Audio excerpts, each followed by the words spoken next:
Assalamualaikum. Halo semuanya.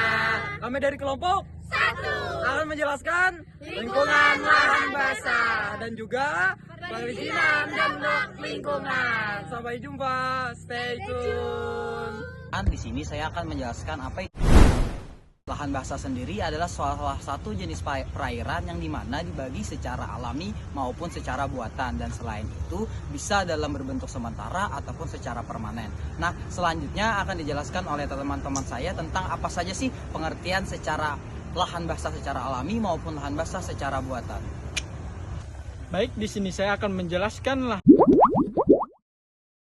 lahan basah secara alami adalah area yang secara alami tergenang air atau daerah yang memiliki kelembapan tinggi, baik secara permanen ataupun musiman. Lahan basah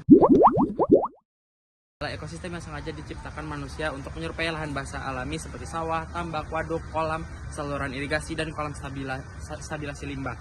Nah, fungsinya meliputi pengelolaan air, pemurnian air tercemar melalui proses fisika dan biokimia, dengan melibatkan tanaman dan mikroba, pengendalian banjir juga, serta mendukung pertanian dan perikanan. Menjelaskan contoh lahan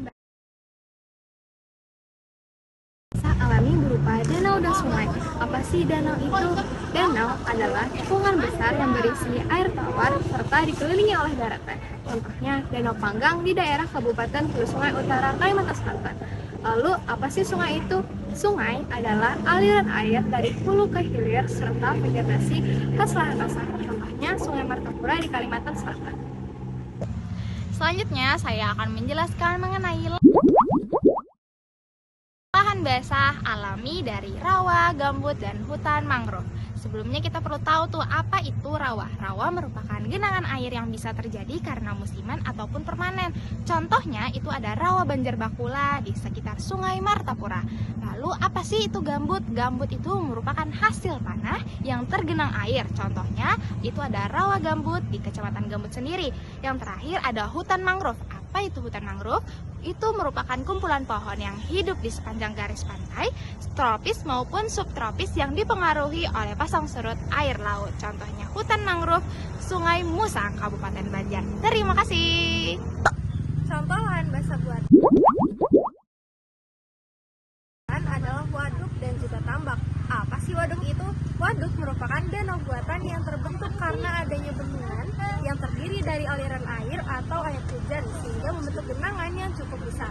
Contoh waduk di Kalimantan Selatan adalah Waduk Priam Kanan yang berada di Kabupaten Banjar dan berfungsi sebagai sumber irigasi dan juga PLTA. Kemudian kita masuk kepada tambak.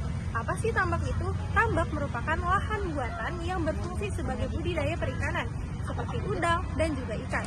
Contoh tambak yang ada di Kalimantan Selatan yaitu tambak ikan yang ada di Kabupaten Tanah Laut dan juga tambak udang yang ada di Kota Baru. Ya, halo semuanya, perkenalkan, nama saya Septiana. Nama saya Felisa Zahra. Oke, selanjutnya kita akan membahas terkait AMDAL dan SPPL. Lalu apa itu AMDAL? AMDAL merupakan singkatan dari analisis mengenai dampak lingkungan. AMDAL sendiri dapat kita artikan sebagai dokumen yang berisikan analisis mengenai dampak lingkungan yang tentunya dapat terjadi dari kegiatan ataupun proyek yang telah dilakukan. Lalu apa tujuan dari AMDAL ini sendiri? Tujuan dari AMDAL ini sendiri adalah untuk mengidentifikasi dan mengevaluasi dampak lingkungan yang tentunya dapat terjadi dari kegiatan atau proyek yang telah dilakukan. Lalu bagaimana proses pelaksanaannya? Proses pelaksanaan AMDAL itu sendiri itu ada 4. Yang pertama pengumpulan data, 2 analisis dampak, yang ketiga evaluasi dampak, yang keempat adalah penyusunan.